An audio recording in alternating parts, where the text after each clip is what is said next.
I'm Tashiana, and I've been in contact with a lot of you and some of the participants as well. I'm at Scripps Institution of Oceanography. I'm in the final year of my PhD, and I study atmospheric rivers that reach the Western United States, but really interested in events and activities that are happening around Africa and what we can do to increase diversity and inclusion in oceanography. And so I've been part of the school now for the past two, so this is my second one actually. And I'm really looking forward to more of the discussions that we've been having, that we started the last time, at least for me, and we'll continue to have. Evan, do you want to say a few words? Sure. Good morning, everybody. Good afternoon, wherever you are. Thank you so much for joining us, and we're very glad to have you all. And as Tashana said, there's a panel discussion and the mini-COESSING we're having, and we want to look into we have a very good set of panelists. We're very happy they're able to join us, and thank you so much for making the time to join us, to all our lovely panelists. So we have people from different backgrounds: fishery science, atmospheric science, remote sensing, climate science, and business, and very diverse. And we have people from recently graduated to some who are more experienced, probably before some of us were born. So we're going to learn from both the young and then the old. So we encourage you to send in your questions through the Q&A button on the bottom part of the screen. And then we'll start with a little background information from our honorable panelists. And then from there, we'll go to the Q&A. So thanks once again for joining us. And we look forward to a very exciting panel discussion. Thank you. Oh, and I'm Eben, sorry. I'm originally from Ghana. So behind me, you can see both Ghana and American flag. I'm currently in southern Mississippi, an associate professor of research with Mississippi State University, and also affiliated with the NOAA National Centers for Environmental Information. And I've been part of COESSING since it started 2015. Thanks. Thanks, Evan. So, okay, I'm getting some feedback, so sorry if you all hear that. Okay, I think we're good now. So let's jump in and hear some of the introductions from our panelists who we're really glad to have here today. I'll try to go in the order that I see on my screen, and please, panelists, feel free to turn your cameras on so we can try to make it as interactive as possible now. Let's see, first I see Natalie, so please go ahead and introduce yourself. Hi, thank you so much. So I'm Natalie Burls. I'm currently an associate professor at George Mason University in Fairfax, Virginia. So, which is fairly close to Washington, DC. It's in the Washington, DC metro area. And I am from Cape Town, South Africa. I grew up in South Africa and I did all my degrees at the University of Cape Town. I studied atmospheric science as an undergrad, and then I did an honors in oceanography. As well as my PhD in coupled air-sea interactions in the Department of Oceanography at the University of Cape Town. At which point I decided to explore postdoc opportunities. And that's what took me across into the Northern Hemisphere, where Coriolis acts the other way around, and the equator is on the other way around on the board, and everything gets incredibly confusing. And I started my postdoc at Yale. And I did about 3 years of postdoc at Yale before applying for faculty positions, and managed to land a faculty position at George Mason. So time flies. It's been 6 years now in the job. My research focuses on a variety of different timescales. I was really fascinated with the atmosphere, and then decided I needed to learn more about the ocean. Became completely fascinated by the ocean, and then decided that really it's the coupling between the ocean and the atmosphere that where all the answers lied. I always got frustrated just thinking about one. And so I really consider myself to be a coupled dynamicist. And I think about, variability in the tropical Atlantic, like the Atlantic zonal mode and the Atlantic meridional mode, which are coupled air-sea interactions governing interannual variability in the Atlantic basin. And that was the focus of my PhD.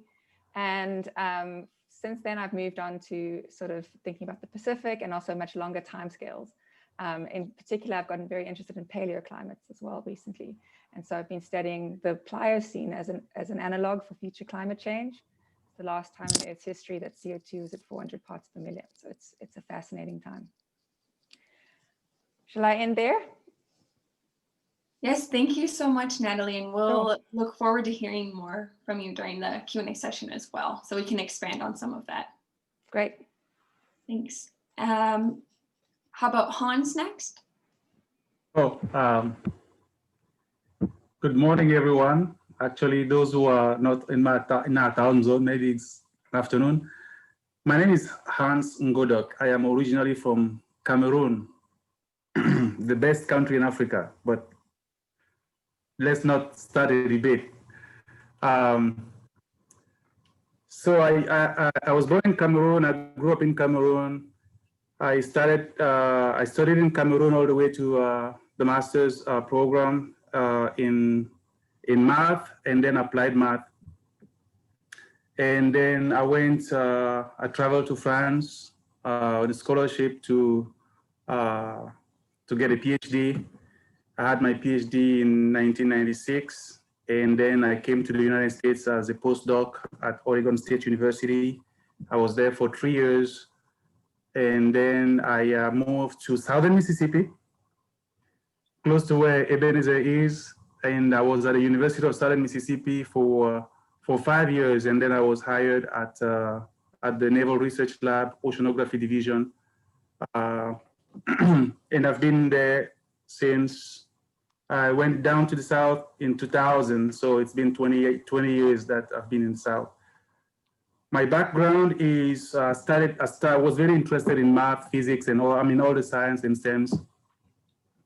And in Cameroon, the studies are divided very fast, so you have to choose either math or physics or things like that. So I went on the math side, but I wasn't pleased with math itself because I couldn't see the applications. I couldn't see, what you could do with math, except in Cameroon being maybe a professor. And I think it was the second year in undergrad school that we had a project, and this was an application. The teacher was just proposing that if you are an engineer, you come out of school and you have to build a bridge, and we gave 2 functions as the river sides, and things like that. Where are you going to build a bridge with a very small budget? So we understood the problem, so and that fascinated me. For the first time, I saw how we could apply the concepts that we're learning in math to solve real life problems. And so this could be a blasphemy for pure mathematicians. I turned my back to pure math. I went to the applied math side. So I see myself as a person that I've developed my career around 2 concepts, 2 basic concepts, okay? And the concept of a distance, the distance between two objects, and then the concepts of a derivative, how do we minimize a function, something like that. And so to date, I work in inverse problems, and that's exactly what we do. Okay, data simulation, that's exactly what we do. We have models, and then we have observations. We compute the distance between the models, what the models say the nature is and what we observe, and we try to minimize those to come up with a better estimate of the model initial conditions, whether it is for the atmosphere, the ocean, groundwater problems, acoustics, it doesn't matter to us. So that's my background. I don't know if I probably skipped a lot of things in between, but so my life is built around computing a distance between 2 objects and minimizing that distance. Thanks so much for that, Hans. Let's have Charles next. Yes, hello everybody, Happy New Year.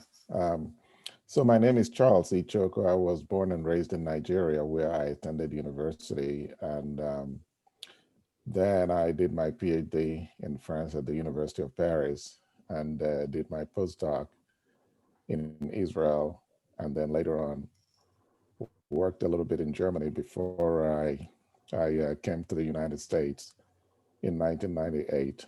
So I spent 20 years at NASA Goddard Space Flight Center. And now, 2 years ago, actually getting to 3 years now, I became a professor of Earth and Atmospheric Sciences at Howard University in Washington, D.C. So I'm relatively new to COESSING. It was last summer that actually it was Tashiana who invited me to come to COESSING and give a presentation. And so this is my second time. Hans, you will see that, it's a small world. You and I have a kind of the same, more or less the same trajectory. So anyway, so my area of interest has been, you can say, broadly speaking, remote sensing of the Earth and the atmosphere, where I studied land surface remote sensing, and then later on transitioned to the atmospheric remote sensing, where we participated in the remote sensing of atmospheric aerosols. And then at some point, we realized that there are uncertainties related to the sources of emissions of aerosol, particularly those of biomass burning, that made me become interested in looking at wildfires and other types of biomass burning and deriving emissions from that. That's actually one area of research that, where I have a lot of publications and people kind of associate me with that field of expertise. And later in time, about 10 years ago, I became interested in applying my research to Africa, to the African continent, where there's a lot of biomass burning, actually. Most of the emissions of aerosols come from fires that people light for agricultural burning and so on. And I started looking at, okay, so what are the impacts of these phenomena on the water cycle and climate of Africa? So I've devoted quite a bit of my research activity over the last several years looking at that. Anyway, so here I am. I'm glad to be here. Thank you. So I can kind of elaborate a little bit more if the questions come up. Thank you so much, Charles. It's really wonderful to have you back. Sure, thank you. All right, I see Eunice next. Okay, hi everyone. My name is Eunice Asamoah. I'm Ghanaian, and Ebenezer is my classmate. So I know him from undergraduate, yes. So I'm a fishery scientist. We studied, Eben and I, we had a first degree in oceanography and fisheries from the University of Ghana, and I haven't left. So I've been in the University of Ghana where I've had my undergraduate, master's, and then recently my PhD. And my master's and PhD are all in fishery science. So for fishery science, I see oceanographers and all that, but then you all deal in my environment too. So we talk, all you do is to do all your atmospheric and all that, but then it comes to my fish. So for fishery science, for the masters, I looked at, I'm more interested in the economics. So putting aside the fish, because most of the research is about the fish, the environment, the population studies and all that. But if you tell the fisherman all that, he doesn't understand. He understands the money. He understands the economic benefits. So looking at that. So for the masters, I looked at profits in aquaculture. And I had the opportunity to come to North Carolina A&T to do a 1-year study. And then I took agricultural economics, so a bit of the economics background. So after that, I started lecturing at the University of Ghana, the Department of Marine and Fishery Sciences, as a fishery science lecturer. Then I went on to do my PhD, and this time treating the fish as food. So moving from all that, so the economics and all that, I'm looking at the fish as food. So the safety of the fish, and usually I believe that if you want to management of fisheries, You can do all the management you want, but if you can't manage the fisherman, if you can't manage the processor, what they catch at the end of the day, then it means you haven't done anything. So I looked at, after harvest, how do we manage what we catch so that we don't waste it? Because if you waste it, then you go in for more. And so all the models that we do to predict the sustainable yield and all that, it doesn't matter to the fisherman. All he wants is fish and money. So how to do that? And with that, I went to Iceland for a 6-month program. And so we looked at improved ways of processing fish to avoid wastage. So that's what I looked at for my PhD. And through that, we've been able to come up with a new fish smoking oven that is more reliable than the traditional ones. And they've been introduced in African countries like Tanzania, Sierra Leone, and Liberia that we are working with. So basically, that is me. Thank you. Thank you so much, Eunice. I see OC next on here. Go ahead, OC. So first thing is good morning, good afternoon, everyone. Really glad to be here. Thank you for the invite, Tashi. So my name is Osinachi Ichoko. I go by OC for short. Full-blooded Nigerian, although you won't be able to hear it in my voice. So I'm from South Central Los Angeles.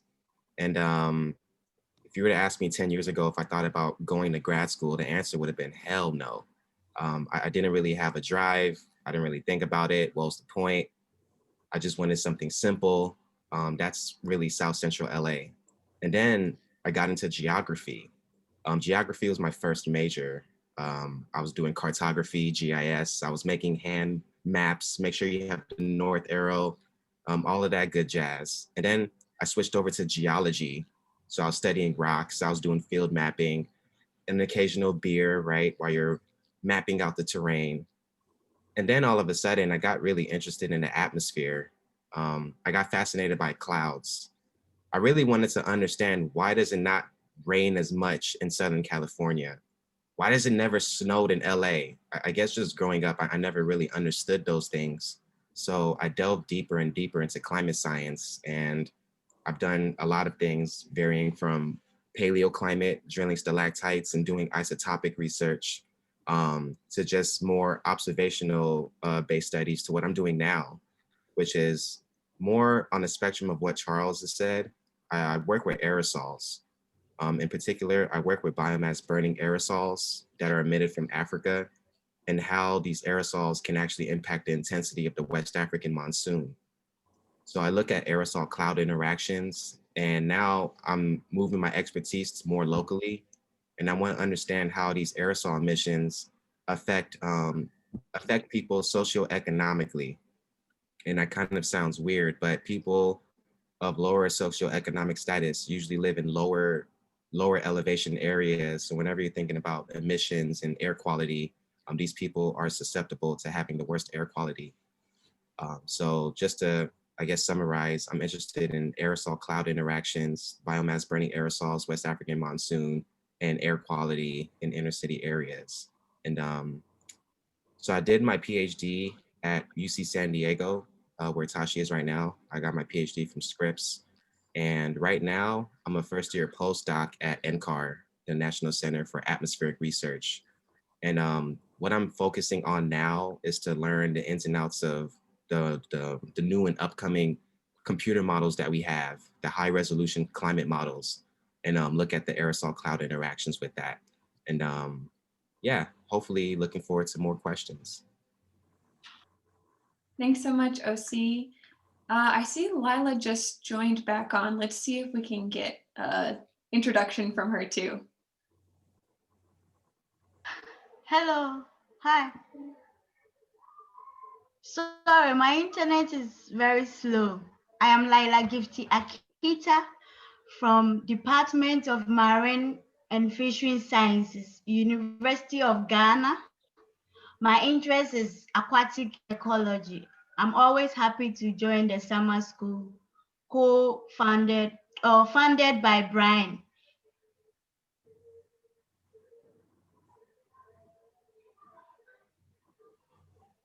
Do you want to share a little bit more about kind of your research and your past so far? If we still have you. Oh, there you are. Okay. It's good to see you. Okay. My research. Okay. I worked on bivalve species. I've looked at the ecology of donors from sandy beaches in Ghana.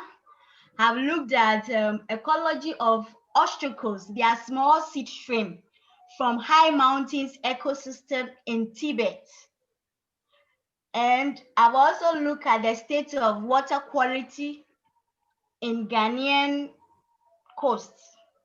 Currently, I'm looking at environmental reconstruction of the Volta Lake. This is what I'm working on, and I like to inspire young people, especially marine science students, and to mentor them. Yeah, that's my passion, mentoring. Thanks so much, Lila. I see we're getting a couple of questions in the Q&A, so we'll go to those right after we get to Nick and Kim, sorry. So please go ahead. Sure. Hi, my name is Nkem. Nkem is short. The full name is Nkem Amin. And Kumba is my last name. Seems like I know many people, quite a few people here. Also Cameroonian by origin, Hans, of the Anglophone area in Cameroon. Grew up there through high school and moved over here to the US about 30 years ago. After high school, I did my undergraduate in DC, a small HBCU there called UDC, University of DC, Northwest DC. And that was in mathematics. I wanted to do computer science, study computer science, since this is about talking about our careers. So like Hans, in high school, I was good in mathematics. Maybe because I was lazy, it's easy to do math problems in one way. You know, physics and chemistry require so much lab work and time, and math, you could do it quickly and get over with. So I did math, and when I came to the US, I wanted to study computer science. I thought it would be good, talk to career experts. But also computer science was too much coding in there. It used to be Fortran and C those days. But I ended up studying mathematics, partly for those, I don't know, who might consider moving to the US or undergraduate. I did math partly because when I moved to the US, I was an F1 student. So I paid my way through school, work in the morning or in the evenings and go to school during the day. Leaves no time for really doing good homework, really doing good work, write papers. Actually, on my first English paper, I got an F. I didn't have time to write it, not out of intelligence or lack of, but no time to go to the physics lab and go back and forth and commute when you have to work. So I ended up doing math because it just came easier. And it required minimal, at least for me personally, minimal focus, minimal time. And then one of my professors noticed I was good in mathematics. He was actually Iranian. And he told me about a summer program that I went to my second year of undergraduate. And that opened the door for me to see beyond my small world of my school and my home. And summer programs are very valuable. I've come to believe in them. Summer programs that cluster students in these top universities. It was actually at Carnegie Mellon that I went to and met many other students like me from other parts of the world and other professors, made friendships. Their math was even easier at Carnegie Mellon than the one I was having at UDC. So it was good. But after that, I went to Virginia Tech and got my master's still in mathematics. And Natalie, I got my PhD from George Mason. So exactly, but that was in information technology because I think the school was all the units were getting reorganized. I think they're in perpetual reorganization over and over again, right? So they had a program in statistics under information technology. So that's why I did my graduate program in. And the research area was data compression. That was late 90s, data compression. So after that, By the time I was finishing, you know, I was a young man, also thinking family. So I settled for academia mostly because I was interested in owning my time to have a family. I felt that if I went to industry, and there was demand at that point. My master's program actually, I did a paper, a thesis. It was in mathematical finance, stochastic processes. So I could have gone into finance. Actually, I was actually hired by an actuarial company, Geico, as an actuary. And then I got an offer from Bank of America. But I turned them down, and I thought I would do finance. I would do academia. At that point, maybe I was naive, maybe, I don't know. I thought that industry was too fast-paced, too cutthroat, and I needed to be where I can play with kids if I have any. So I went into academia. The lady I had met at that point had moved to Michigan, so I moved to Michigan with her. And but I took a postdoc at UCLA.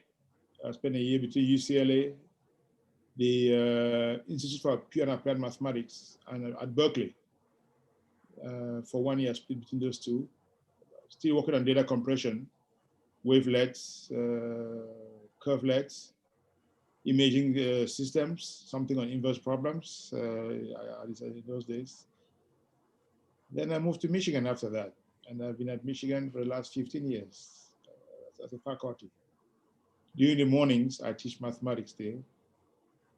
But earlier when I moved to Michigan is a good school, but I realized that as an African immigrant in the US, I failed at that point. I mean, I need to be honest here. It's about talking about our careers to other colleagues, right? So I felt that I analyzed myself at that point, and I thought I was like one dot in an ocean. One little mathematician, where this department has like 100 math people. This university has like 300 people with mathematics background, with all the, people like Brian are not in mathematics, but they do math, formulas. And then you have engineers, it's all mathematics. So I could publish papers, I could do many things. I wasn't sure how much impact. I didn't see myself doing cutting edge Nobel laureate level work. So I didn't think I'll have that much impact. But I thought as an African immigrant, I could have more value in Africa, but I couldn't go back. So I got myself interested in working with Africa. So for the last 10 years, I've been doing lots of work on the continent. But now on policy, we've organized lots of conferences on mathematics. Before Cameroon, Hans would know, in the last 4 years has been in conflict, domestic internal conflict.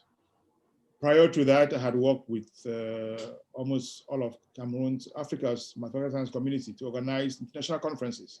You'll notice here in the US, we have lots of large conferences. In the math community, for example, you have the annual meetings that pool about 6,000 people per year. It's like a marketplace. And I'm sure every subject area has its own marketplace annually like that. Everybody converge, AAAS, and the academies, everybody. So we're trying to establish one for Africa like that. And we were doing that in Cameroon for some, until the civil conflict came in. It was anchored at the University of Boya. And through that, I know the Yaoundé program very well in mathematics and all the colleagues there. And then in 2017, actually, Brian invited me, and I was at the meeting in Accra. This meeting here, this oceanography meeting was in Accra. But I've done lots of work on policy. For the last 10 years, I focus more on policy. In the morning, I teach my math at U of M to pay my bills. In the evenings and weekends, I'm almost always in Africa. I've worked with many of the governments and policy institutions on science policy, and mostly as an advocate and a consultant. In the last 6 years, since 2014, the World Bank initiated a program to establish centers of excellence in Africa to support science in our universities. And I've been one of the main folks helping implement that, helping on the evaluation, supporting the centers. So through that, I've traveled much of West Africa, including Ghana. So to my colleagues, I can say anti-saying, because that's how I've learned the Ghana, I've learned some of it. I mean, Nigeria, Senegal. So I've traveled West Africa, most of Africa on science issues. And then Brian and I have been talking about this for many years, and we admire his work and his support. The thing is that some of us see him like the African who left earlier than us, but we know where his heart is. So right now, we continue to do our work to support policy work, especially at the policy level. The African Union and STISA, for those who know about STISA, the new free trade area, Africa wants to industrialize. They have a population that's coming up very youthful. That's the creative potential of the planet. And how do you turn them into scientific minds? How do you provide Africa the pathway to development with science at the center? All those who have developed have used science. Without science, you can talk all the talk, all the power, everything else, but you cannot even mine your own natural products. You need somebody else to come do it for you. So things like environmental science, climate change, natural resource extraction, those things, they use inverse problems. We work to support both public and private sector on the continent to look at science and scientific manpower as their path to development. That's what I've been doing for some time now. Thanks so much, Nkem.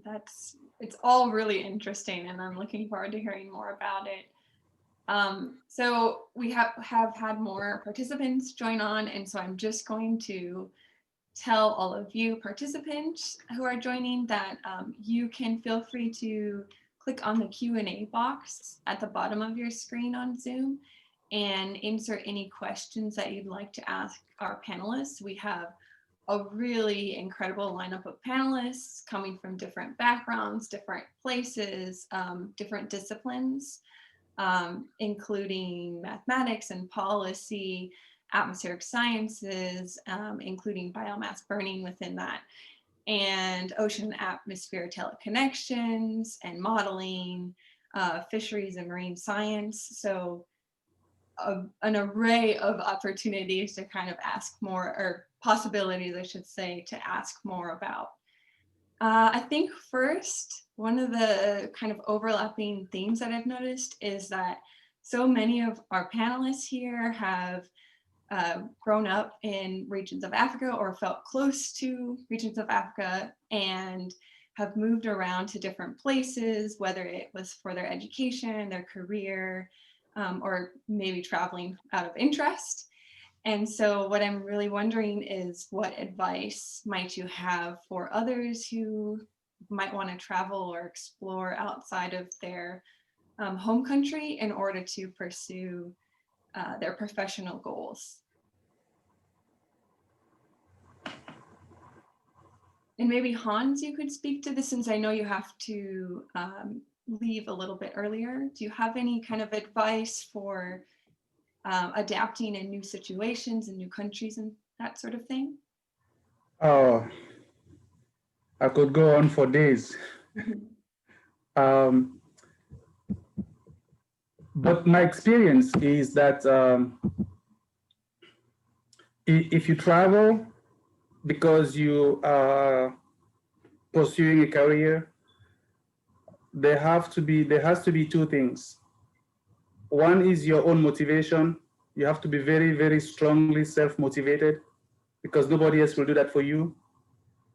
And then there has to be some strong financial support. I just heard Nkem that was talking about how he worked hard to pay for his school and all that stuff. I got out of Cameroon on a scholarship, but unfortunately at that time, even that scholarship was not a steady source of income. I guess the government was having problems, and we would get the money for 2 months, and then for 3 months there was nothing coming, and so at the same time, I had another student from Africa. His father was paying for everything. I mean, I was almost jealous. I mean, I could cry next to this. So how do you study in the midst of this type of adversity is what's going to shape you later on. My undergrad were in Cameroon at the University of Yaoundé, and the conditions were very, very tough. Things are probably easier somewhere else, I don't know. But we used to say that if you survive the University of Yaoundé, you could survive anywhere. I think I'm smiling, but probably, I mean, it's probably the same thing in Boya. So I think you have to be very strongly self-motivated. You have to stay very focused. I knew that I couldn't go back to Cameroon if I failed, if I didn't succeed on my scholarship, because in my case, I represented the hope of my family, my siblings, and things like that. So that's a lot of pressure on a young man. So when you study, I think my experience in the US is that if you are good at what you do, there's going to be an opportunity for you to succeed. I think this country is very, very open, presents a lot of opportunities. The way how I ended up here was that I was actually assisting my postdoc advisor in organizing a summer school. I helped him organize the summer school twice in 1997 and 1999. And researchers from the Naval Research Lab came to the summer school. And that's where one of them asked me, you know, what do you do after your postdoc and things like that. So I think the opportunities are there. We may not necessarily be exposed to them if we live in a small corner. And that's a theme that is recurring. And be strongly self-motivated, stay focused, okay? And then be good at what you do. There are opportunities out there. I will stop here for now. Thanks for that advice, Han. I see Charles, do you have? Yeah, I'd like to echo what, sorry, I need to drink water. Good to stay hydrated. That's good. Yeah, yes, I would like to echo what Hans just said. Hans, actually, I also did my PhD in France on a scholarship, but it was different because it was a French government scholarship. So it wasn't much money, but the money was steady. I was receiving it. So the only responsibility I had was to do well.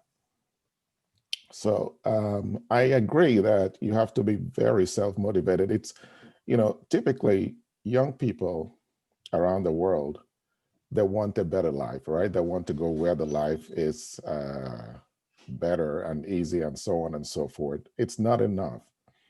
It's good to be the best at what you do, even where you are. You know, studying as an undergraduate and as a graduate student at the University of Nigeria, you know, I came upon just the opportunity to get the scholarship to pursue my PhD in France on the bulletin board. So basically what I'm driving at is do whatever you can, put in your very best effort at anything you do. Where you are currently, you may see the opportunity. You know, the opportunity will come, and do not, you know, say this opportunity is for other people. It's for you as well. You know, so if you attempt it, you apply. So I saw this on the bulletin board and I applied. And it was a very, if you saw my, I said it a little bit in that video that I shared. It was a very tough situation where I had to travel to where that you know, French government representative would conduct an interview with me. It was a very, very tough situation. And I did go there. I waited for him, you know, under very difficult circumstances. And I applied and I got selected. who knew that I would be selected? I was one of only 6 people that were selected throughout Nigeria to travel to France that year under the French government PhD scholarship program. So, and, so once I got there, once, after the French language year, 1 year, and then my professor said, go and do another master's degree before I would accept you for a PhD. I'd already done my master's in Nigeria, so I was kind of disappointed. But I wouldn't just go and cry and say, why did he ask me to go and repeat what I'd already done? So I obeyed and went and did my master's for another 1 year. And then I came to do the PhD.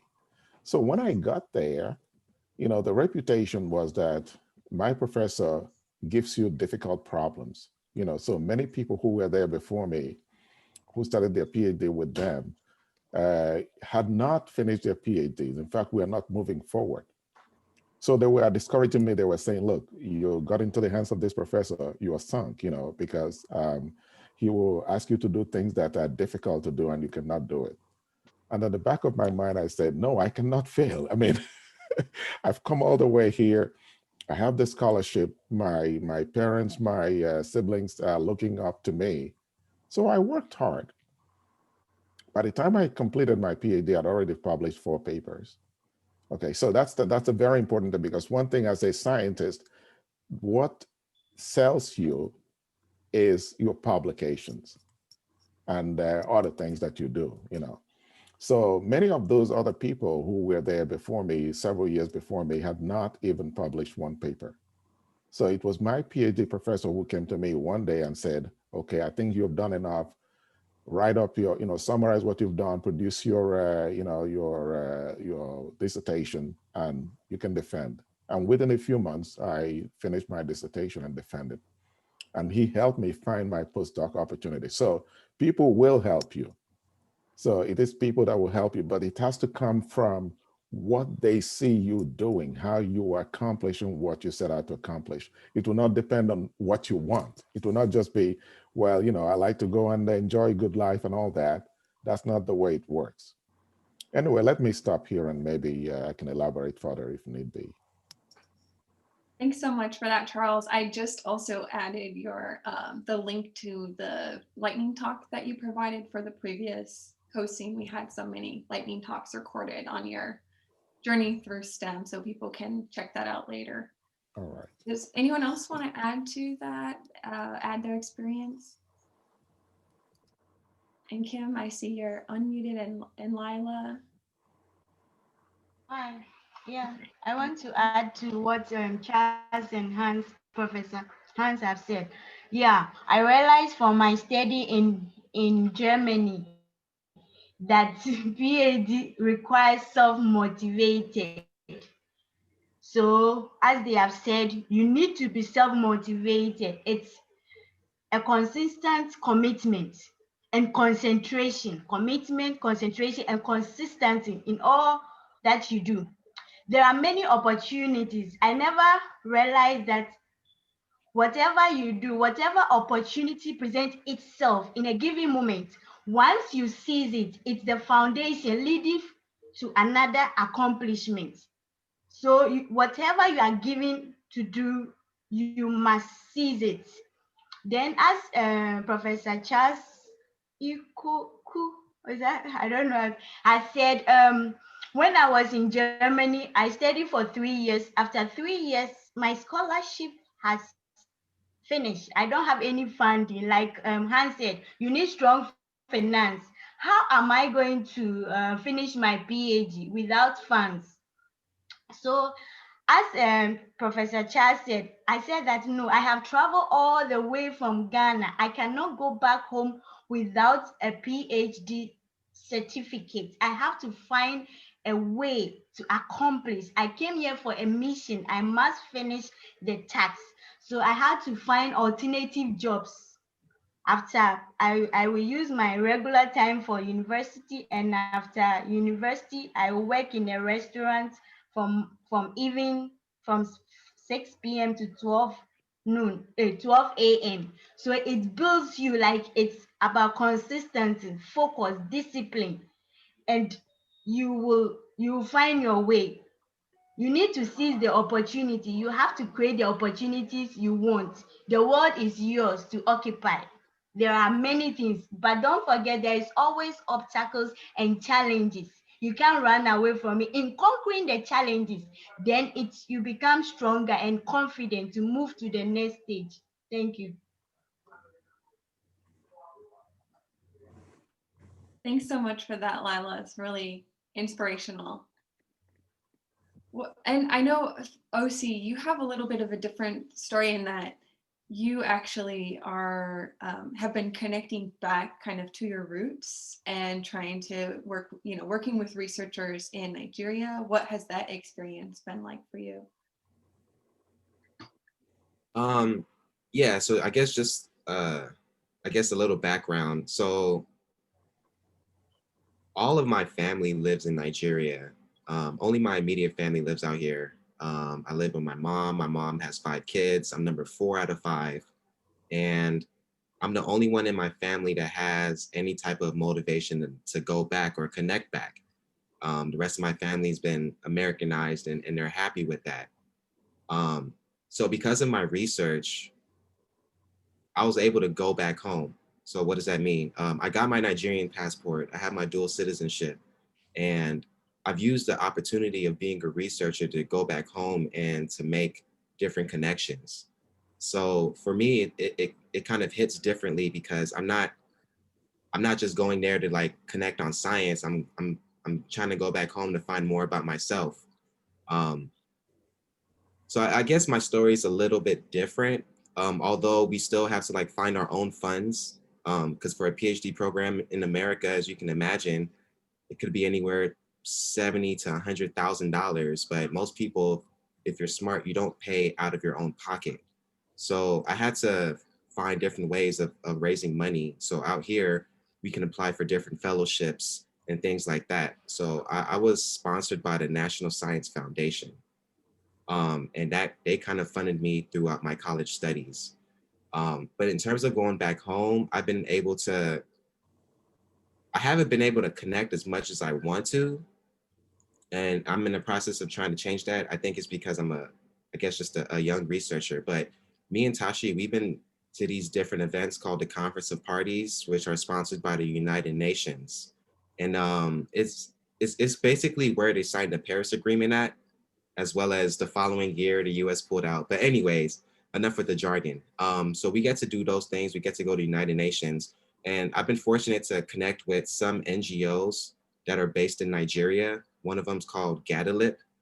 So that's how I've been able to connect back home with my research, but I still would like to do more, and I plan to do more. Yeah, may I? Yeah, sure, go ahead, please. Yeah, sure. Money is a big deal. One has to live. Once you are 18 and out of your parents' home, you have to survive, and the school doesn't pay you. So one has to be able to feed themselves.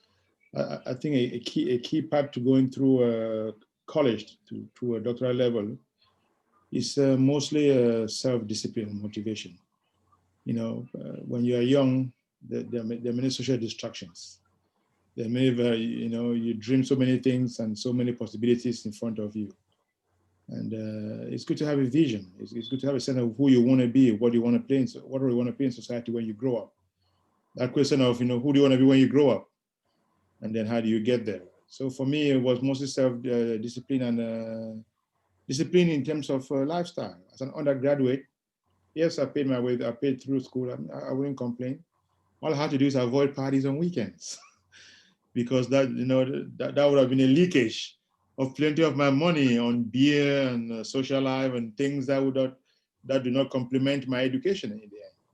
So one as a young person, one has to be able to focus and delay social gratification, knowing that when they finish up, the world might belong to them. So it's mindset issue. There's a lot of mindset issue there. Even with a small budget, one can do it. The bigger the budget, the better for all the needs. But I think it's mostly a mindset and what people want to do with their lives. And I'll mention this to Hans. The Association of African Universities It's a network of over 400 universities on the continent, the largest network. I just helped them set up an office in Washington, D.C. So now they can connect African universities with American universities. They can connect African academics with US academics, especially diasporans like OC. So there are avenues for linking directly with African universities, lots of them. There are many in Nigeria, we know many of them. So if there's any, I know Brian's work in Ghana also links with many in Ghana, but there are many avenues for connecting the dots. You know, it shouldn't even go through Paris. You could go through Paris. You know, a flight would land in Paris before it gets to Abuja. I know that. There are hardly any direct flights to the continent. But I can provide a number to the Association of African Universities, their North America office. They are based in DC, just 1 year old there. But there are also any program that you want to work on in Nigeria, any area, the faculty, the university leadership, you know, the National University Commission, we can make connection with them. And they usually don't have funding on that side. It's challenging. For those who have been to Brian's program, they'll see that funding comes from here. I heard Lala mention that. So funding is always an issue from the other end. But if you have if you can work and create resources from here, actually we're trying to pull a lot of scientists to work on the continent. Trying to pull a lot of scientists, very diasporan. Some of us who are recent arrivals, the African American who has been here longer, and diasporans like Brian who has been here even longer, right? So to bring their competencies to support the continent, there are many avenues to engage. And Kim, I'm just gonna pause for a second there and then come right back because I would like to hear more from you. But I know that Hans is raising his hand and he has to head out in a bit. So I'd like to hear a little bit, I'd like us to be able to hear a little bit more and then come right back to this question. Yeah, so I didn't know what to expect from this panel. It's getting more interesting. Mm-hmm. On the notion of connecting back, I've always heard it's always, okay? I mean, you can take an African from Africa and you will never take Africa from Africa. So I've always wanted to connect back. But in the connecting, maybe you guys here have a different perspective. Last year I was in Cameroon. I'm going to Cameroon to visit my mom and my immediate family. But I really wanted to connect with the academia. So I contacted some of my professors when I was in undergrad. And I said, I'm coming to Cameroon, but I want to stop at the university and I would like to give a seminar. My idea there was to expose the students in physics, math, geography, and all that stuff to other ideas and probably other possibilities. And it was the logistics of organizing a seminar and coordinating. Once you've lived here long enough, it's almost like a nightmare. But what I found when I went to the university and I gave a seminar was that, number one, we have a very, very rich and bright and intelligent and brilliant young population, and they are eager to learn. Number two was that they learn a lot of theoretical stuff. And so if we want to look at, and Kim, you mentioned the development using science, there is not much application. There's not much of connecting the dots. And so an example that something that happened when I was giving the seminar was that there was a student, he was finishing his master's program. He wanted to continue to the PhD program. He didn't know what subject to pick or who could be an advisor for him. At the same time, there were people from the geology department that was at the seminar. They have a computer model that they don't know who wrote the program, what goes in or how to interpret what comes out. You also had professors from the math department that were there, and they were looking for students. Okay, so all of a sudden it was just like we had people that had a problem they didn't know how to solve. We had young people that wanted to study a problem and solve it. They didn't know who to advise them, but also you had people that were looking for students to advise. So I think reaching back is not necessarily, for me, to me, that was the highlight of my seminar. It wasn't just telling them what I do and how wonderful my science is and my applications are, but to help them connect the dots with the resources that they have themselves. I stop here. Yeah, all really important points. Thanks so much for bringing those up and adding to that question as well. And I don't know if, can you still stay on for a bit or do you need to? I will stay. Oh, okay. Thank you. Yeah, it'll be great to hear more from you. Thanks for that. And I also want to kind of pose the same question to Natalie and just ask what your experience has been like and how you've, like, what it was like to, be able to be competitive in the US as well, and how you kind of got to be able to do that, if that makes sense. Yeah, I mean, to go back to the original, to the question about challenges you face when you move. I mean, I also had a bit of exposure to France during my PhD. So during my PhD, I did a bit of travel 2 months at a time and got, accustomed to living abroad. But moving to the US was completely different in the sense that it was, for several years, and initially alone, and later joined by my husband. But I would say, at least in the academic community, I think it might be different. You have to reach out and find your network, right? Establish within your university or wherever you're doing your postdoc or PhD, who are your allies, and they're there. It's just sometimes you have to put a little bit of work into figuring out, where your community is. And I know I've spoken to a lot of different postdocs that I've met at conferences, for example, and that's where I think I resonate with the notion that summer schools, any sort of these networking activities are incredibly powerful because you connect the dots with people in your community that are, you can identify with and have had similar experiences. So, but yes, it was stressful personally. But then you hit milestones, and again, your self-motivation is a key aspect. Finding also that the ability to strike the work-life balance, finding your hobbies, ways of getting out and really switching off on the weekends, and so that you can go back on Monday morning and kind of get back into the groove is really important and shouldn't be overlooked. But then yes, putting in the hours without a doubt is the key.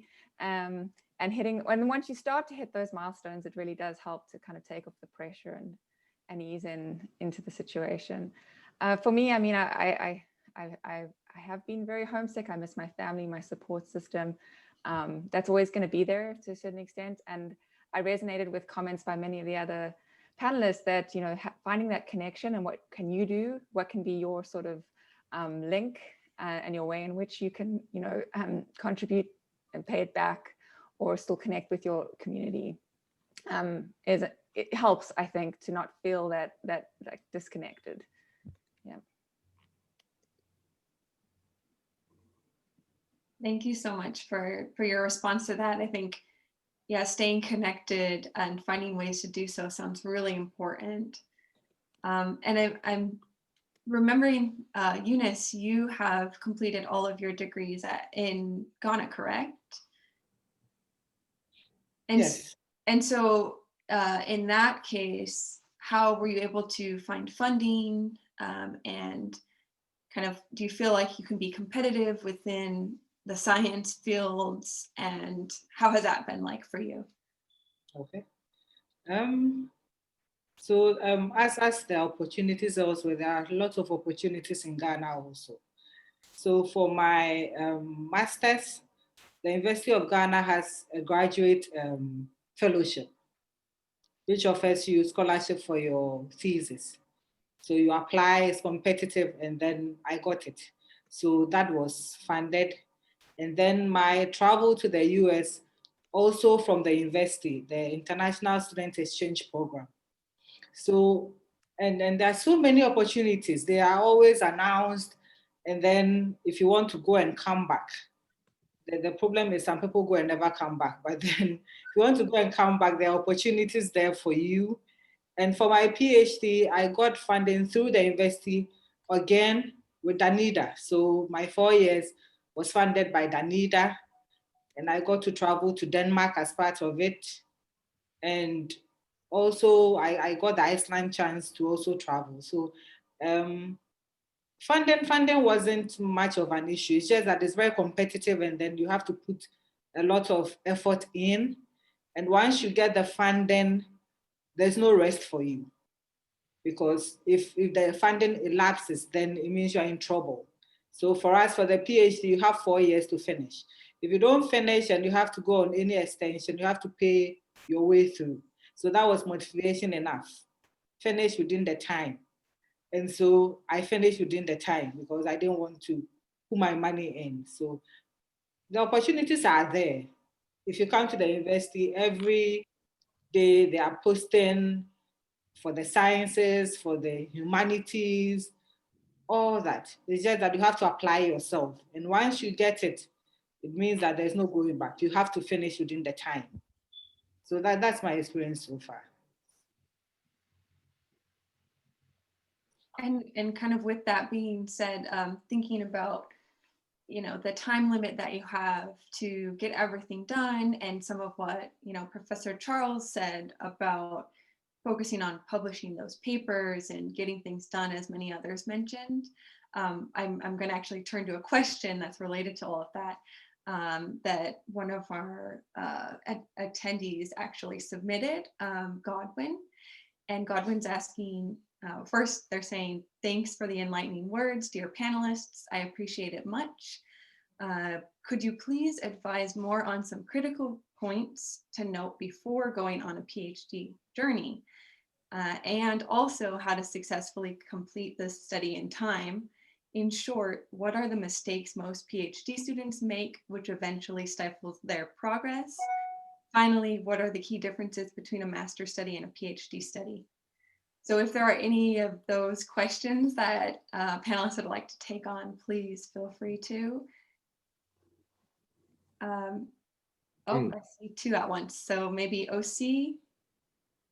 I'll go real quick, and I'll just speak about the master's part, because I did a master's first before the PhD. So two aspects that stood out to me was, one, the funding. The funding for a master's program sucked, excuse my language. Imagine trying to, well, in the US, it might be different to relate, but if you have to pay rent and it's about $600, let's just say I was getting about $1,000 a month during my master's, and it's just different. So the funding's different. Two, I kind of feel like the expectations are much lower in the master's program. Most of the professors there, you're just really doing one chapter. That's really what a master's thesis is. So it's just like, yeah, you have 2 years. They're kind of more laxed.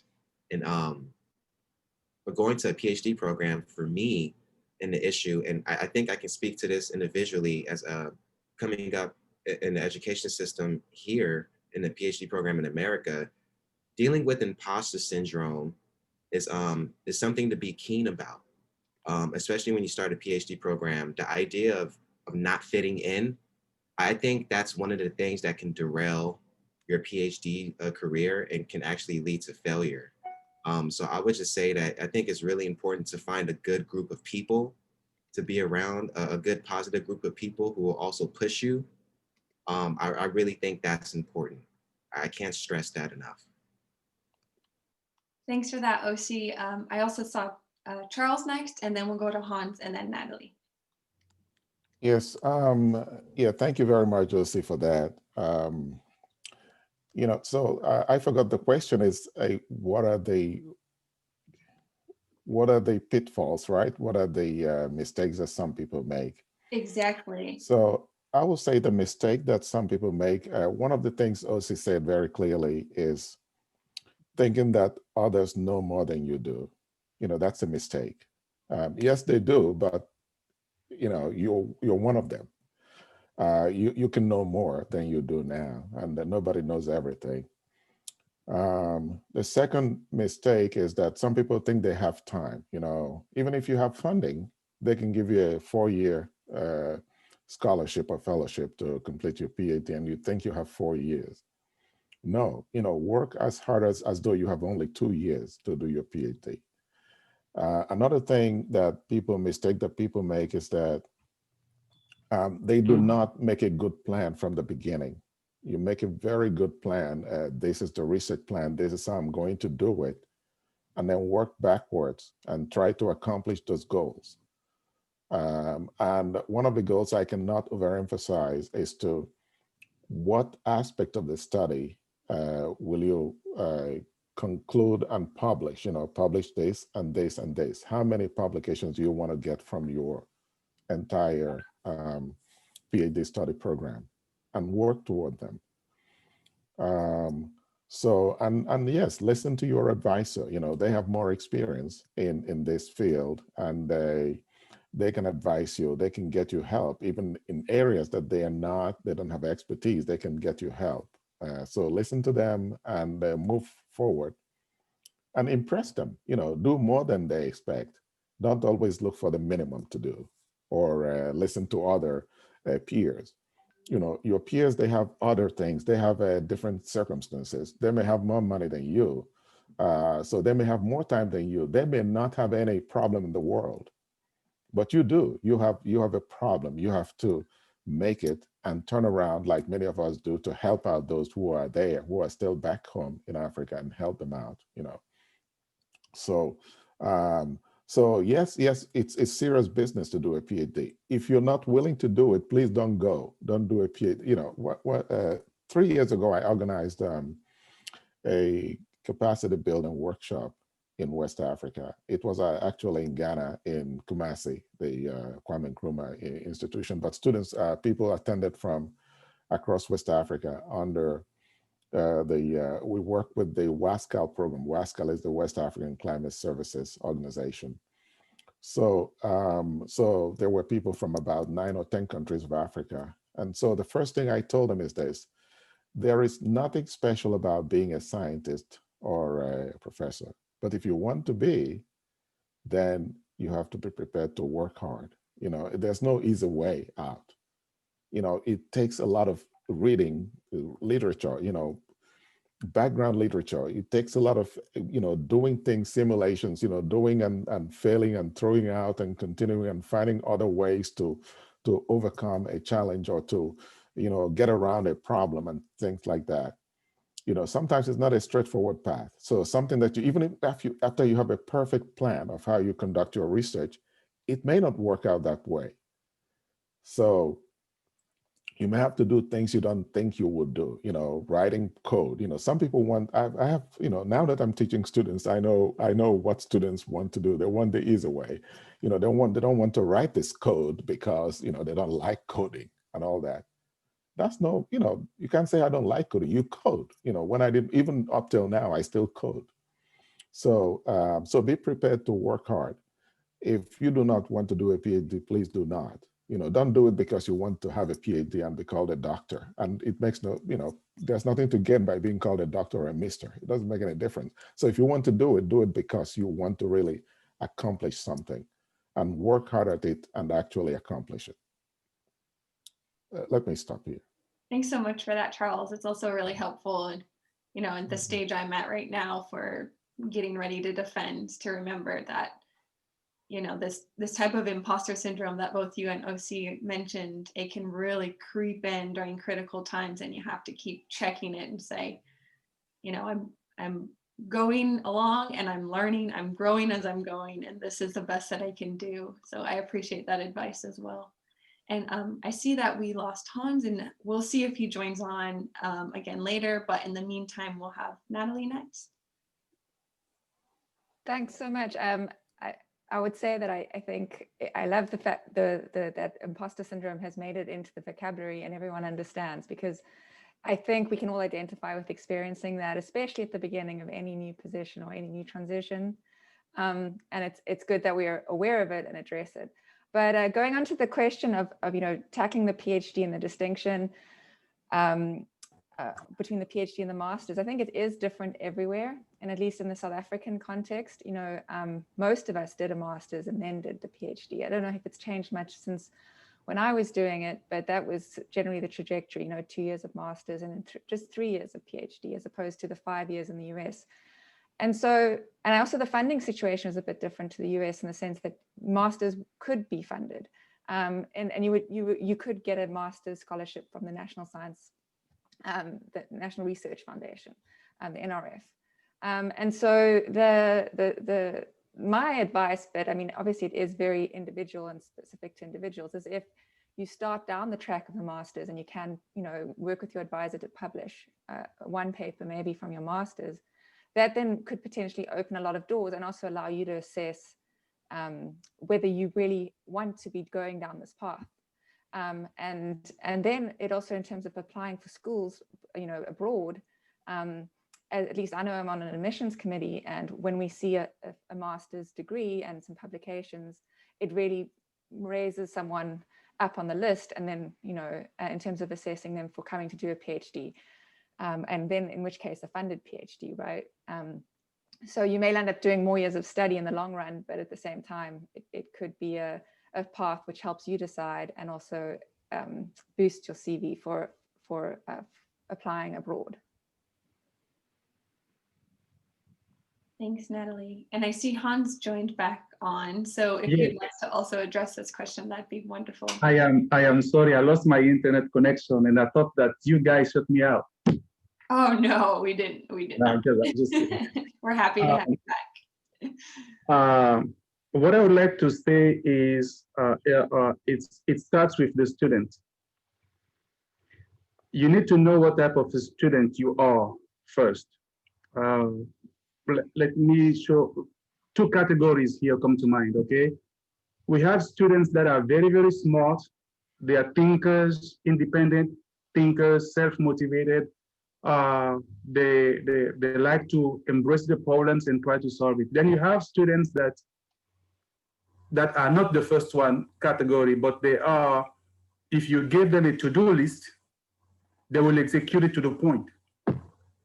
So they probably cannot come up with their own problem and their own solution, but if you break it down to them, they will do everything. So what type of a student are you? That will determine your success in the PhD program, okay? Then the other thing that comes to mind is you need to find your groove, okay? Should the problem be defined for you? That's what certain institutions think, or that's the philosophy in certain institutions, or should the PhD student actually define the problem they want to pursue, the research they want to pursue, okay? So if you come from a background where maybe from the undergrad and the master's program, things were always defined for you, and the problem was already stated and given to you, and then you try to solve it, and now you have to define the problem that you want to pursue.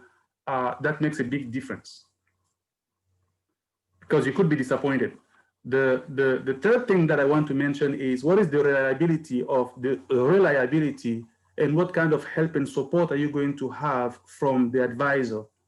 Okay, some advisors are hands-off, but you don't know that when you come into the program. And especially if you're a foreign student, because you don't have the background of the university. Some advisors are hands-on, okay? When I was a PhD student, my advisor was almost never there. He loved to travel the world, okay? So I was left with a problem that was complex enough and with not much help around. On the other hand, my postdoc advisor was always there. We had meetings almost every morning. So what type of advisor are you going to have? And you don't have the insider information before before you decide. That's a challenge, okay? And the culture within the department, it plays a role. You could be welcome or you could not be welcome in the department that you're going to land in. So all these things are at play, and you have to make a decision. I'll stop here. And thanks for that, Hans. There's just so much to think about, I think, throughout the entire PhD and going into it. And you really have to want to do it. And even the things you might not initially want to do, as Charles mentioned, like the coding part, there's writing, there's a creative process of coming up with the ideas and being able to collaborate with others. So there's so many different types of skills, it seems, that you need to work on. And really, some of those you really have to master. And so maybe I'll also ask Eunice the same question. I know. If I may briefly, Eunice, briefly, Tashana, I like the way that Hans has broken it down into the type of student, the type of advisor, and the environment of the research. That is fantastic. So basically, if you're one type of student, you have to work hard to learn to also have the other aspect of it. You have to be adaptable to any type of advisor, whether it's hands-off or hands-on. I was fortunate to have all my career, I've had hands-off advisors. So I've had to work through the problem. I just had to go show them, this is what I'm doing now. They say, yeah, that looks good. They give you a few pointers here and there, and you go back and you continue. And then the environment, it doesn't matter that you think that nobody likes you there. It doesn't matter. Do your work, succeed, and move forward. That's all I have to say, just to kind of echo what he said. Yeah, thanks so much for elaborating on that. I think it's a really important point to think about how you fit into, or how your advisor-student relationship is as well. Eunice, did you want to add anything to this? And I know you recently graduated. Congrats again on that. Thank you again. Yes, apart from all that, it depends on your infrastructure that you have. In the US, my colleagues that went to do PhD, I'm working in the lab. We have a lab, everything is set up. So you go to the lab. Back here, we don't have some of those things. For example, in my department, it's a fisheries department. And so for my master's, when I wanted to do something with economics, the lecturers, my supervisors had little idea. So I had to go to the agricultural economics department, talk to people there and try to get ideas and get a supervisor from there to help. Now for the PhD, I'm doing something in fish processing, food processing. Also, my department doesn't do that. So the lab is not equipped for that. So some of the things that I had to do, I had to take it to the national labs, which will cost you money. So in trying to finish your PhD or start, you have to think of all those things.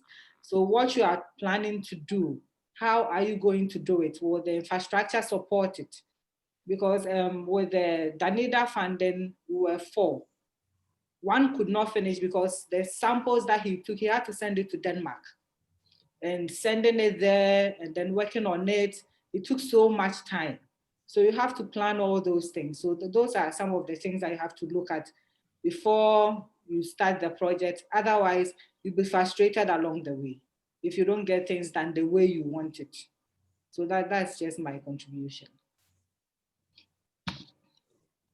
Thanks for adding that. I think it's really great that we spent more time on this question, because I think it's really important for many students to think more about, what they can do to do well and succeed during the PhD, and whether or not they really want to, finish that out. And so I see a couple more questions in the chat, or one more question in the chat and a couple in the Q&A. So let's stick with the Q&A for now. And there are a couple questions from Omnia, and I'm going to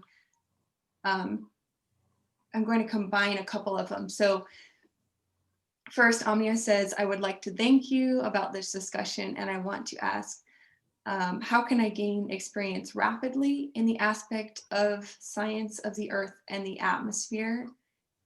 And I know some of the panelists have kind of addressed part of this already.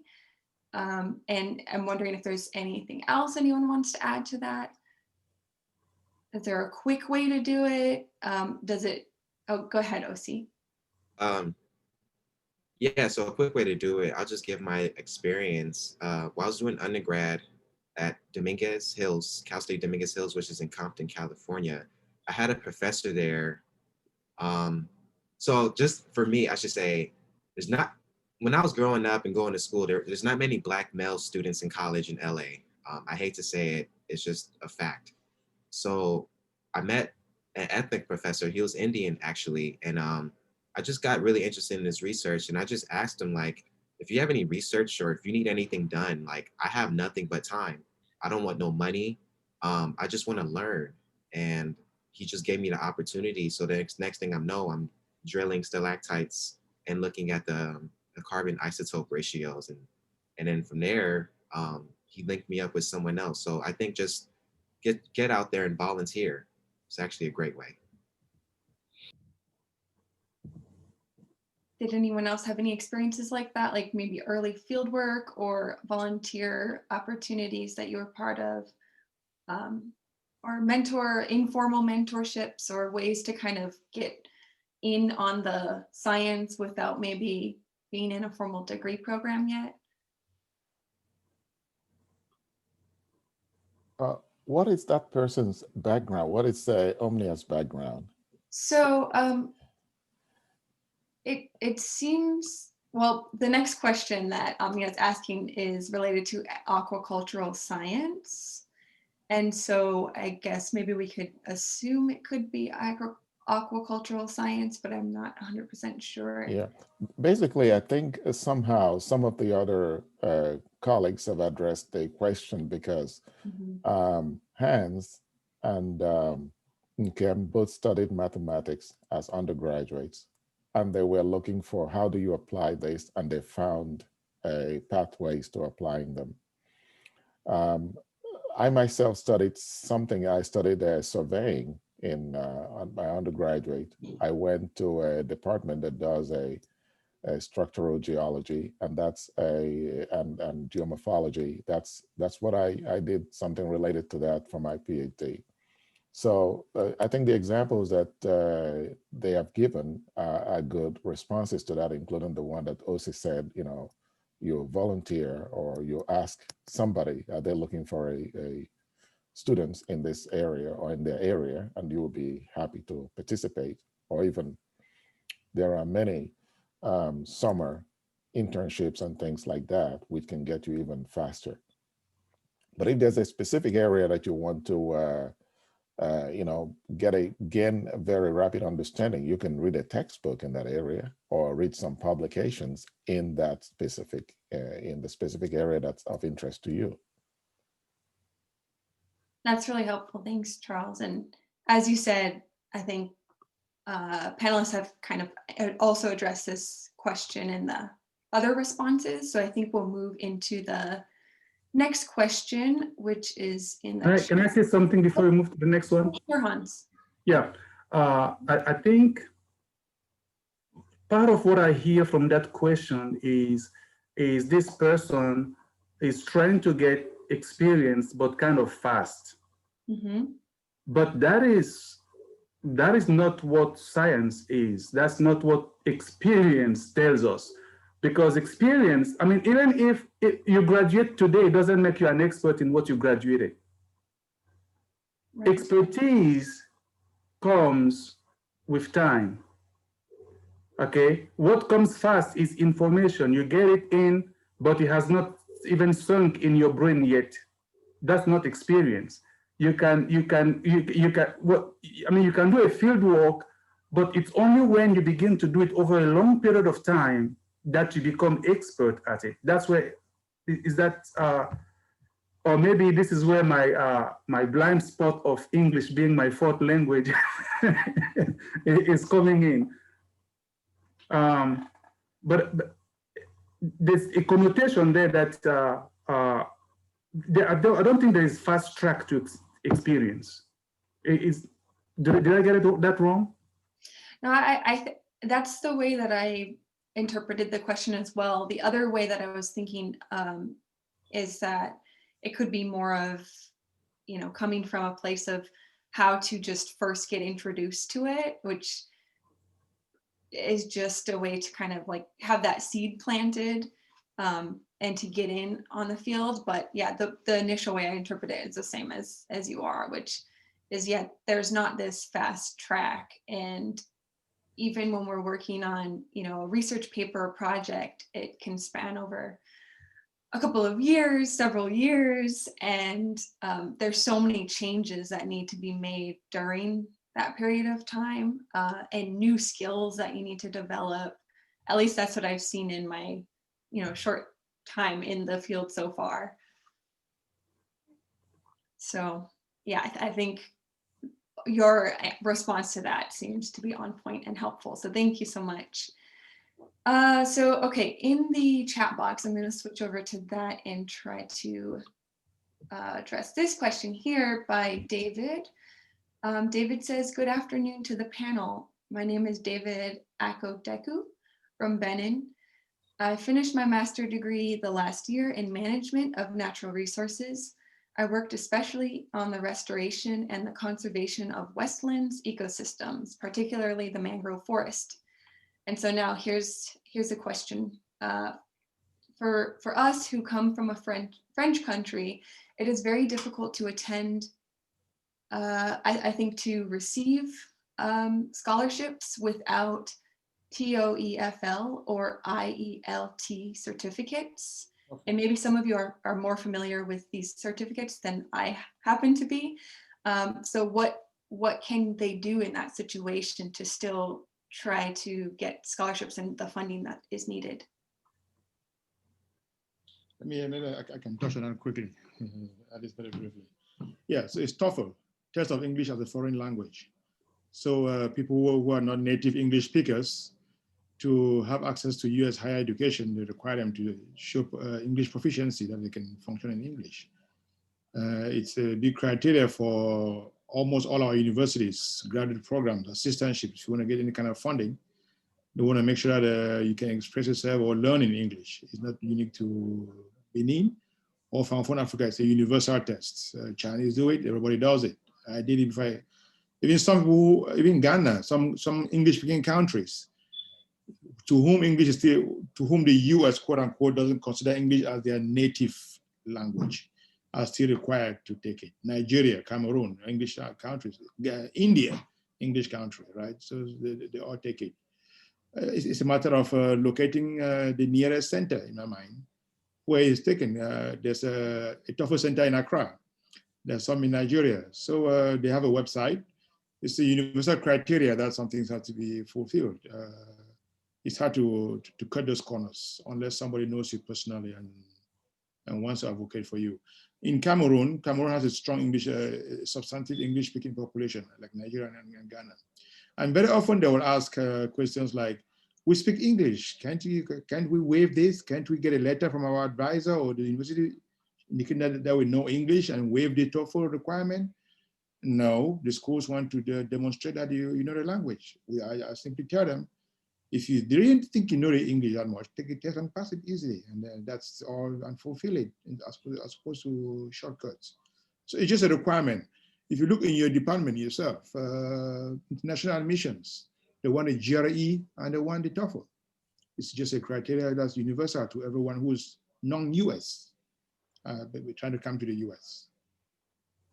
But there are centers in Africa.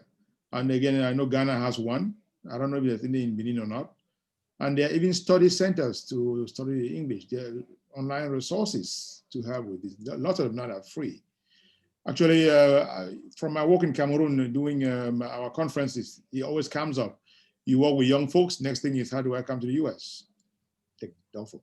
We always say the same thing.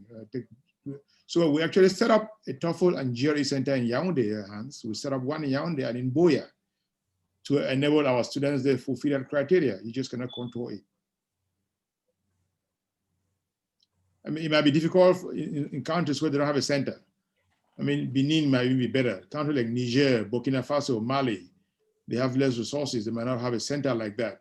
Travel to one that has it. It's just a criteria that has to be fulfilled. And I've seen people travel out of country for visas.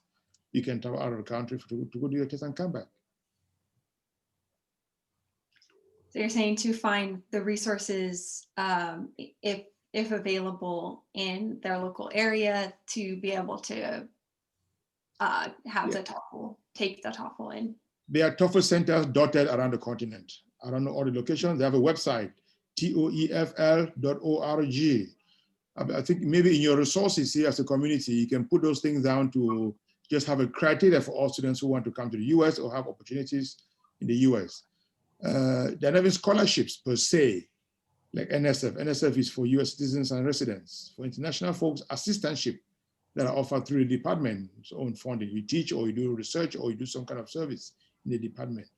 We don't have many African students in that area. If you look in your department, there are barely any Africans there, partly because that criteria of TOEFL and GRE is an impediment. The US has about 1 million international students, F1 students, 1 million of them. China alone has 300,000, 30%. All of Africa combined is less than 40,000, less than 4%. All of Africa combined. So one area that we can even talk of here as faculty in the US is to help our students fulfill that TOEFL and GRE and get them here. It's a big impediment to them getting access to US higher education. So little Korea, 50 million people, they have 70,000 F1 students in the US. 70,000, 7% of all students here. All of Africa combined, 54 countries, less than 40,000. Ghana has about 1,200. Benin probably less than 100. That's the official figure. There's a website, there's a IIE, Institute of International Education, to keep the data there.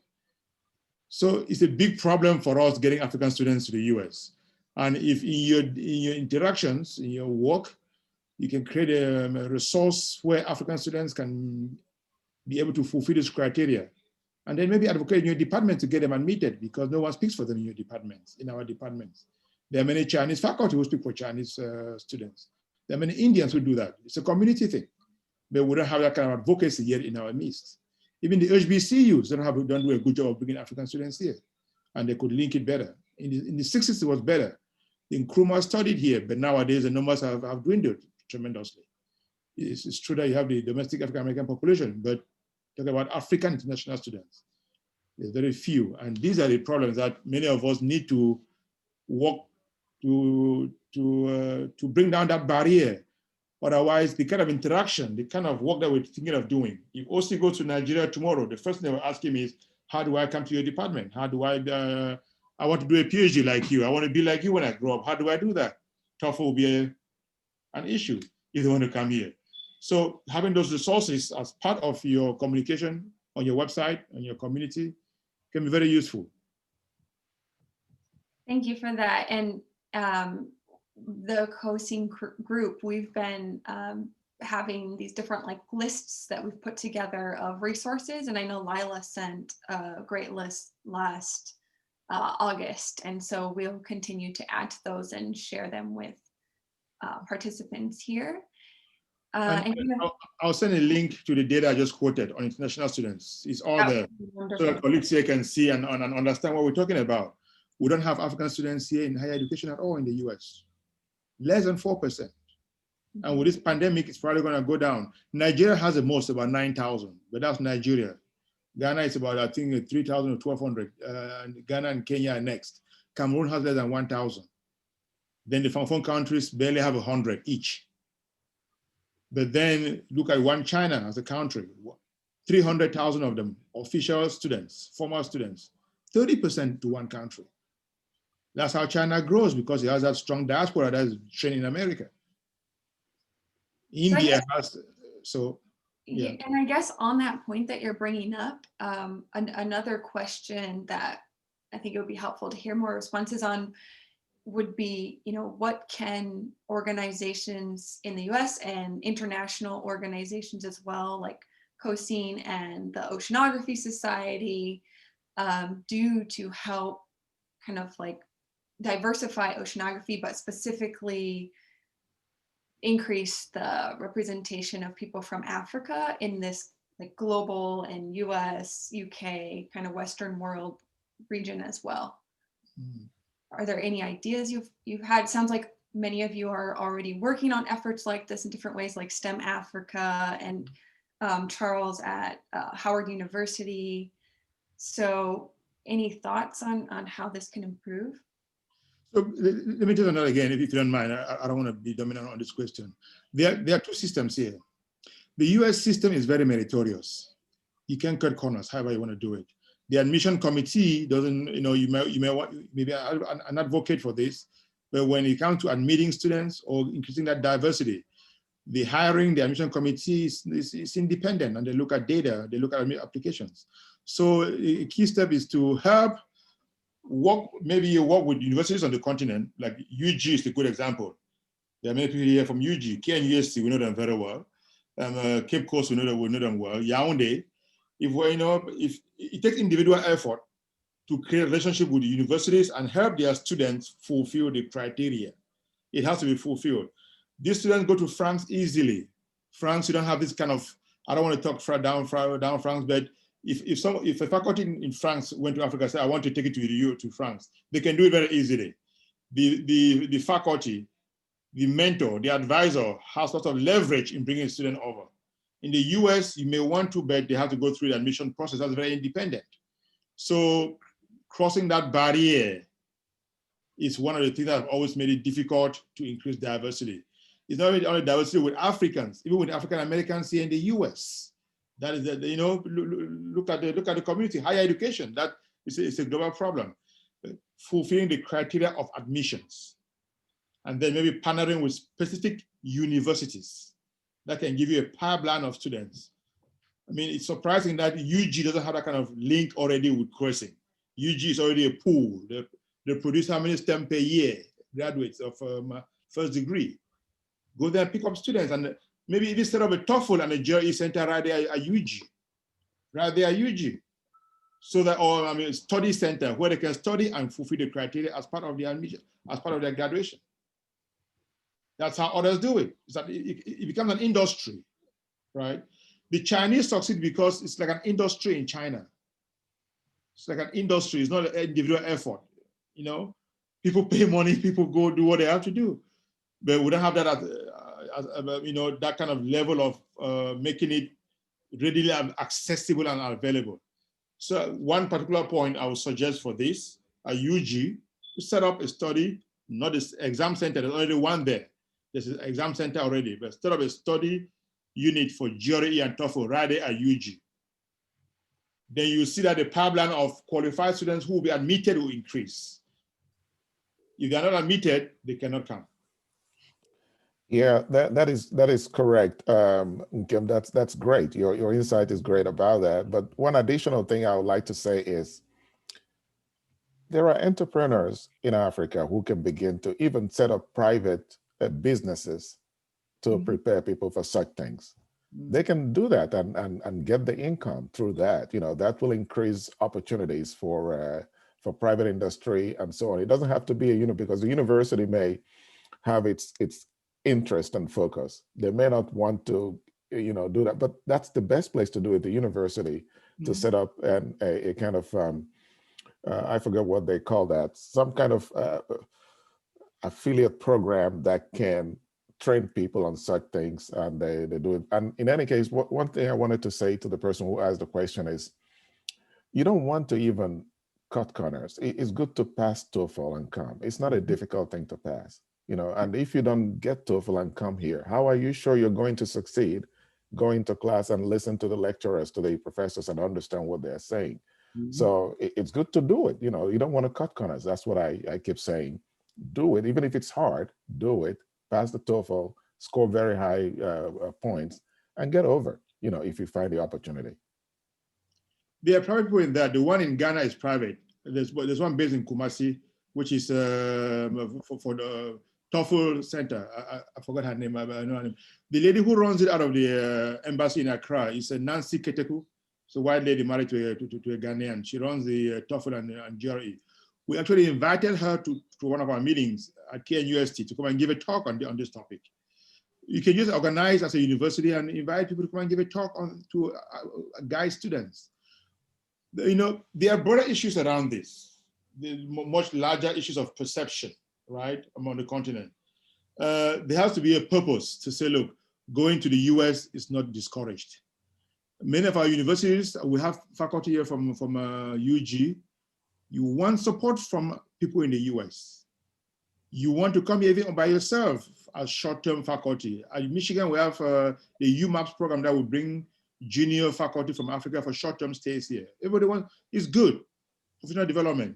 Same thing applies to students, and they don't get that kind of support that the same as faculty get them. They don't have that kind of open exposure. They get shut down sometimes. And we want to enable thousands of them to come to the US if possible. We need them. Again, I just give you data, 4%, you know? So I think there has to be, at least for those faculties who are our colleagues in these conversations, some effort. The private sector itself may not succeed very well. And here's why I say so. I've tried this in Cameroon already. I mentioned that we set up a center there. Our educational system, the mindset is so much about getting a job when you finish, a certification for employment, which ministry, who hires you. The one of going, the aspect of going abroad hasn't caught up that much in the private industry yet. There's even in Nigeria, that's more buoyant, more vibrant. You don't have that kind of industry growing up there. Not Kenya, that's more vibrant and English speaking. One more of Benin, right? So our university colleagues, I think it can be very legitimate to do a study as part of this international exchange, not because you want to export your students out, but it's international exchange, it's a two-way street. You want folks to come to Africa, get some to the US too. You know, we talk about brain circulation sometimes, but otherwise, there's plenty of this conversation, like my colleagues, but very little movement because that barrier has to be crossed. Yeah, I think. I see Natalie has her hand raised. Oh, Evan, go ahead. So. Okay, thank you. Yeah, I think these are very good ideas from our panelists, and we really appreciate it. But I wanted to chip in that as part of COESSING, every year we have a dedicated section where we talk about graduate student opportunities, not just in the US, but in other places. I lead that talk together with our instructors that we go with.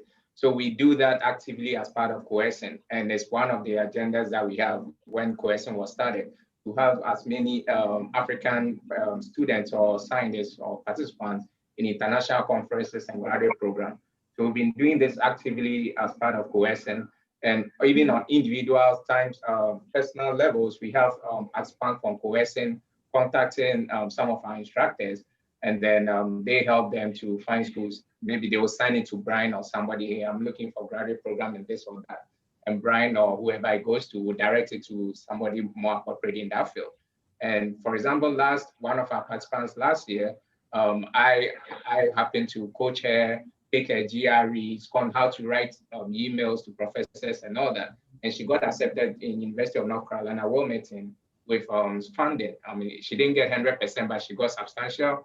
Unfortunately, she cannot go. She's supposed to come in this January, but because of COVID, the embassies are closed, so she has to defer to fall. And before that, we've had some other instances too like that. So we actively do this as part of COESSING. Yeah, but it's great the ideas from our panelists, and we need to do it more beyond COESSING, to be institutionalized, you know, to take advantage of it like China is doing. They are doing it as a country. India is doing it as a country. And one of the problems, and I know the government, the US government has talked about this before. I think when the current president took office, and the fact that in the past, they used to train all these people from foreign countries, especially India and China, and those people remain in the US. You spend hundreds of thousands of dollars to train them in graduate school, they get the knowledge and stay in the US. But they found out now that these people are going back. The Indians are going back to India. China is going back to China. So you spend all this money on them and they go back to their country. So that's part of a way that they're even thinking of changing the green card model. Rather than doing a lottery, is going to be based on merit, like in Canada or Australia. So bottom line, like Ikem and Prof. Ichoko and everybody has said, let us go beyond just COESSING or individual levels, have something institutionalized. How can we have most of our students passing this? Because there's no way around it, as they said. We can't cut corners. If the schools are requiring TOEFL, it's not just for you, it's for someone from Australia, Canada, everywhere. So how do we get our people to pass it? And even one experience I had, even when I was in the US, did my master's in North Carolina, when I was going to start my PhD in South Carolina, the state of South Carolina have a law that anybody who was going to be put on an assistantship that are not from the US had to take an English exam, period, regardless of where you came from. So we had to take a written exam and oral. You stand in front of, they have a group of students and they give you a subject to teach. That was a state law. There's nothing you can do about it. And I remember one of my Chinese friends who didn't pass, he couldn't be a TA, so they had to make him a lab curator or something. So yeah, let's think about this and see how we can institutionalize this and get our students to come here en masse and get a graduate education too. Thanks a lot for adding that in, Eben. And I'm gonna turn it over to Natalie in just a couple of seconds, but I just wanted to mention that Maddie added in the chat that at COESSING, we're also putting together writing resources for grad student applications that will be available later this week on the website. And Kim wrote the website, added the website for the IIE website, so you can check that out. And in the Q&A, Dan is writing a big thanks to the panelists and wants to humbly suggest that just maybe take this away with you as well if you're interested in considering this, but wants to humbly suggest that our distinguished scientists looking to collaborate with scientists back in Africa also consider making contributions to changing our curriculum. After their undergraduate studies, while working, they were actually doing assignments and writing essays for graduate students. Therefore, while considering further studies, I knew I didn't want to study in my home country, but a major challenge during all of my graduate interviews was a lack of practical research experiences, let alone programming skills. I never took any basic programming course at the university. So I just wanted to include that to add to the conversation, but I'd really like to get a chance to hear from Natalie now. So sorry about the delay, Natalie, please. Oh no, it's just very brief to add to the previous thread in terms of embassies. You know, I think some examples were given, but approaching your local embassy and seeing the programs that they're running is another way to sort of really find out about the opportunities available, because often they're unique to the embassy. And the other thing I wanted to mention was, you know, now the social media, like Twitter, Facebook, the kind of communities and the amount of information that's transferred is empowering, right? And you can often get access and find out about things happening within your community, but also you can also get a window just by following someone on Twitter into the experiences of, you know, being a graduate student halfway across the world, and from a very personal perspective. So I just wanted to highlight that following people on social media can also be enlightening. And then just to this, to the last point about, you know, getting experience, just sort of the various things that we can think of in terms of getting experience, you know, finding out within your social networks, basically what experiences are like, sort of in terms of low-hanging fruit. And then the GRE, by the way, a lot of universities, at least in the geosciences, are doing away with the GRE requirement in an effort to include, you know, to get rid of biases. Thanks so much, Natalie, for adding that. I see, okay, I know we're running low on time, and I've really loved having this discussion with you all and sharing it with our participants. I see that Brian wants to add something, and then Hans has raised his hand as well. So Brian, did you want to chime in now or after Hans? Yeah, I'll be quick. Just two things. I completely agree with the larger point that, you know, and Kem is making, and others too, that, you know, there's this, the number of people in Africa is basically the same as the number of people in India or China. So basically that means the number of graduate students in the US from Africa should be about the same as either of those places, and it isn't. And so, you know, we have to do things like what we're doing in the school, but on a much larger scale. Like, you know, we're trying to get more Africans into science in the school. You have to take this and multiply by 100 or 1,000 or something. You know, you just have to do things like this. And in terms of practical skills, you know, we do have the programming tutorials in our school, and they've been really popular.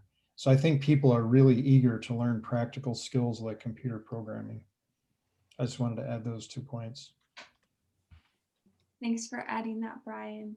I see Hans, please go ahead if you have something to add. Yeah, probably my last contribution here. I just wanted to go back to the suggestion from one of the attendees about helping to shape or form the curriculum. And I'll speak from my own perspective here, experience. I think beyond the curriculum, what is needed is, I guess, orientation. It's structural orientation. This is what I mean. When I finished high school, okay, I knew I was going to the university. So, so I went to the university. My mom has never been to the university. Nobody in my immediate family, there was nobody there to help me. So I end up on a campus. I don't know what department to register. Okay, so I knew that I was very, very good in math. For laziness sake, just to quote Cam here for a minute.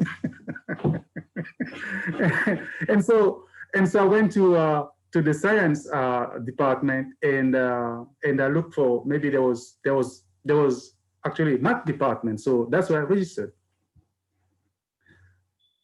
But I think that the challenge that a lot of students face coming out of high school and embracing higher education in Africa, before even we begin to think about how we bring them here on a graduate level, is make sure that or at least help African universities to have structures where students can discern and assess, with my work ethics, with my brain capacity, with my intellectual prowess, what fields do I actually fit in? Because it's up to this point, a lot of it is trial and error, and some people get lucky and a lot don't.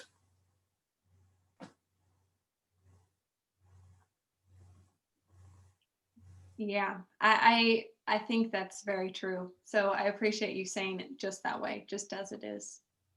I think since we're so close to the end, maybe we could leave on a inspiring note, which might be maybe related to just advice you'd like to give. And let's start with Eunice, since it's been a while since we've heard from you, and then go to Lila. Okay, so getting higher education is okay, it's good, but then know yourself. Are you really in for it, or you just, because sometimes I see students and then they get the opportunities. It's not because they're interested, but it's because, oh, this thing came up and I can travel abroad. So the interest is not there, it's just go abroad. And they drop out along the way. But for me, it's your interest. Is the program of interest to you? Will it help you in any way? Someone will go study something and come back. You ask them, they're like, oh, I just went to do it and I don't even know how I'm going to apply it in Ghana, so I'm going to do something else. So it's your interest. And then once you make up your mind, be self-motivated. Don't wait for someone to push you. Push yourself, because at the end of the day, it's your degree. It's not for your supervisors or your advisors, it's for you. So if you get advisors who are not helping, help yourself. For my master's, for example, in agroeconomics, most of the things I did were from literature. I just read and read and read and then tried to see where the trends were going. And then I put together something. So be self-motivated and know yourself. And then once you start, know what your goal is. So that's just the advice. So know your goal, be self-motivated, and then don't just run after every opportunity because it's there to travel. Just have a clear picture in mind. Thank you. Thank you so much for that, Eunice. And Lila, do you have any just quick inspiring words to share before we log off? Yes, I would like to quote from Peter Mediwo. He says that scientists are not quite an ordinary people that can be good at science. But to be good at science, one must want to be. Whatever what you want to be, you can be. It depends on discipline, determination, and don't get discouraged. Don't get discouraged. You must be highly motivated. So you must empower your mind. You keep life is about maintaining balance, as Albert Einstein said. To maintain your balance, you must keep moving, keep pushing, work harder, and you surely get there. Thank you so much for that, Lila. Just such a nice note to end on. And I just want to thank all of our panelists. You all are wonderful. Thank you for your contributions to the fields that you're in. Thank you for being here and speaking with students and reaching back to the countries that you're from in many different ways. It's been an honor to speak more with you and hear all of your advice. So thank you. Thank you very much. You would be hearing clapping if it were in person. So thanks Thanks, so much. everybody. All right, thank you. Thanks. Bye-bye. Lovely hearing from all of you. Bye. Thank you.